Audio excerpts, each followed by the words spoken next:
as of late, my shaves have been with some sort of classic scent. So for today's shave, I'll be using the one and only Cella. Right off the hop, I get a big blast of cherry. And now there is almond within this scent as well, but for me, I'm getting mostly the cherry. And the scent is fantastic. Now because I've been using classic scents, for example, Shave Dad from Strike Gold Shave, which is a combination of Brute and Old Spice. Now, they did change the name of that soap, so if you are interested in it, head over to their website and check out Old Ironsides. That soap has an amazing scent. Once again, because this is a classic shave, I'm going to be using a razor that I've never used before, but it's an old one. I'll be going in with this vintage Schick razor. Now, I'm not exactly sure how old this razor is, so if you happen to know, you want to leave that down in the comments. I'll zoom in on here so you can take a better look.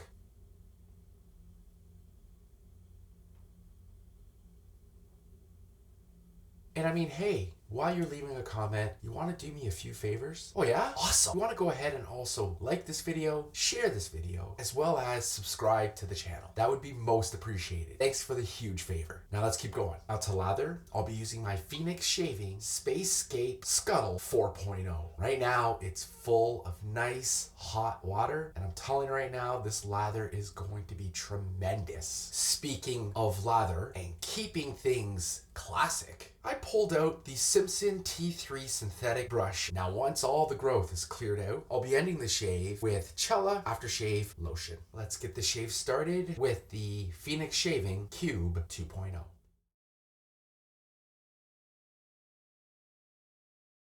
Got my trusty scooper. Now let's get to work. And I'll be working with Yay Much. Alright, so I went ahead and smeared the cream around the bottom of the scuttle. I have a tiny bit left on my finger. Let's go ahead and put it on the face. So when I bowl lather, or in this case, scuttle lather, what I like to do is smear the soft soap or cream in the bowl or scuttle first. Then what I do is take my synthetic brush, I dunk it into the sink of water, swirl it around a few times, and then give it a few good shakes. I try to keep some of that water within the brush to start that lather. And as I'm lathering, if I do need more water, I'll either dunk just the tip of the brush back into the water and get back into the bowl or scuttle, or I'll take a mister, give roughly 4 squirts, and continue lathering. I'm not sure if this camera is doing any justice, but look at the lather that I've created. And if I run out of this, I still have a ton in the scuttle. One thing I need to note when it comes to the scuttle, for me personally, I find the warm scuttle not only keeps your lather warm and feeling amazing, but I find it heightens the scent of the soap or cream that I'm using. It's a win-win. All right, let's get this warm lather on the face.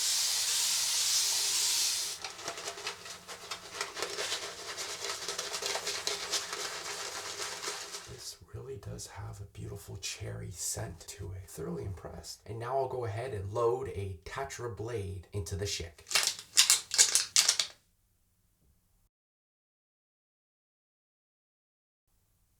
One great thing about this Schick razor is it's a one-piece razor and it's a TTO, otherwise known as twist to open. So what you want to do is twist the bottom here and then the top will go ahead and open. Alright, so this vintage Schick razor is loaded and ready to get to work. Alright, here we go. First pass, and I'll be going with the grain.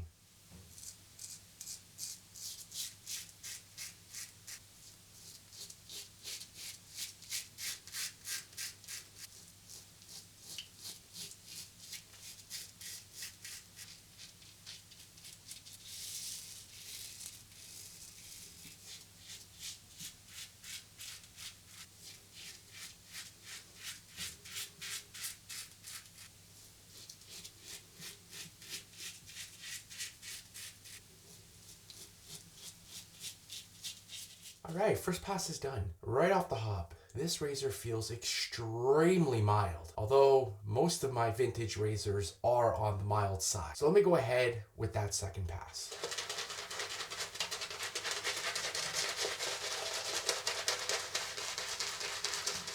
Alright, here we go. Second pass with the vintage Schick razor, and I'll be going across the grain.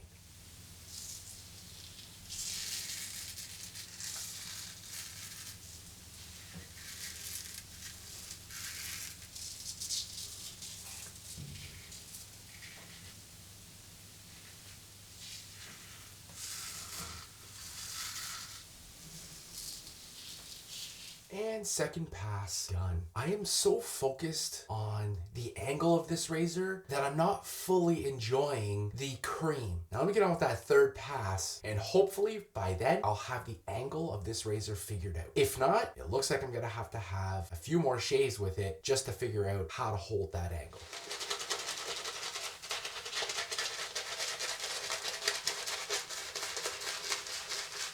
Is there a razor that you use or you've used and finding the angle was a bit of a pain in the ass? That's kind of where I'm at with this guy right here, but I'm sure I'll figure it out. I also need to show you guys what I have left of this cream. There's an abundance of it and it's fantastic. Look at this. Let me zoom in so you can have a better look. Amazing. All right, and here we go. Third and final pass with this vintage Schick razor.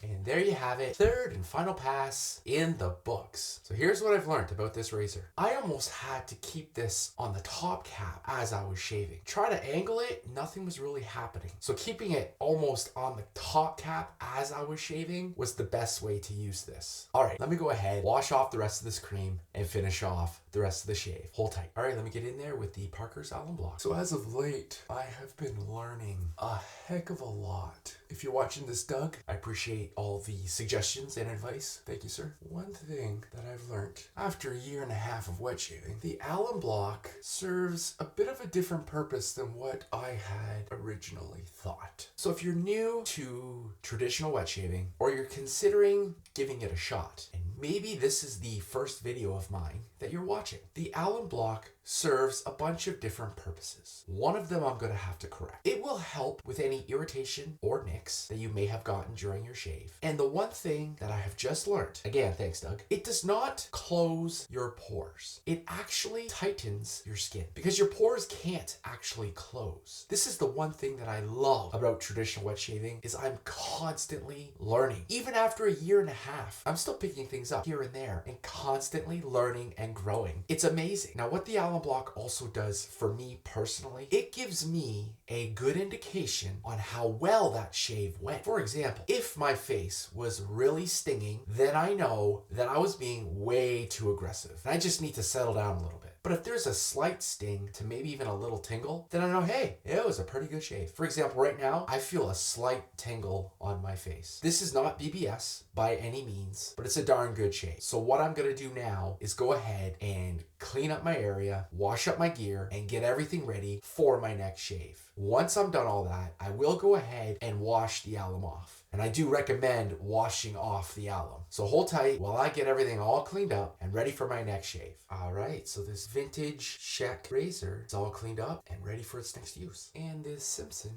T3 is cleaned up and ready for its next use. And this PAA Spacegate Scuttle 4.0 is also all cleaned up and ready for its next use. So I've gone ahead and cleaned up the rest of my area. While I've been cleaning, I can feel the alum tingling and doing its thing. And actually, while I'm speaking to you right now, I still feel the alum tingling and working its magic. What I'm gonna do now is wash off my face with cold water and get ready to put on some Thayers. First, I'll go in with the clear Thayers, followed by the hydrating milky toner.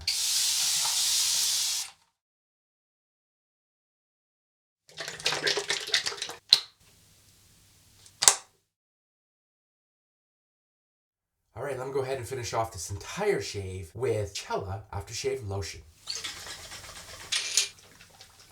Whoa, man, talk about a fantastic burn. If you enjoy that aftershave burn, Cella might be for you. This is great.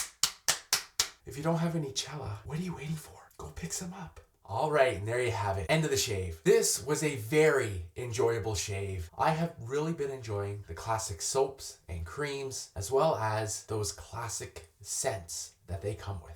I hope you were able to get something out of this video. Maybe something about the alum block. On that note, you make it a great shave, and I'll see you in the next video. Take care.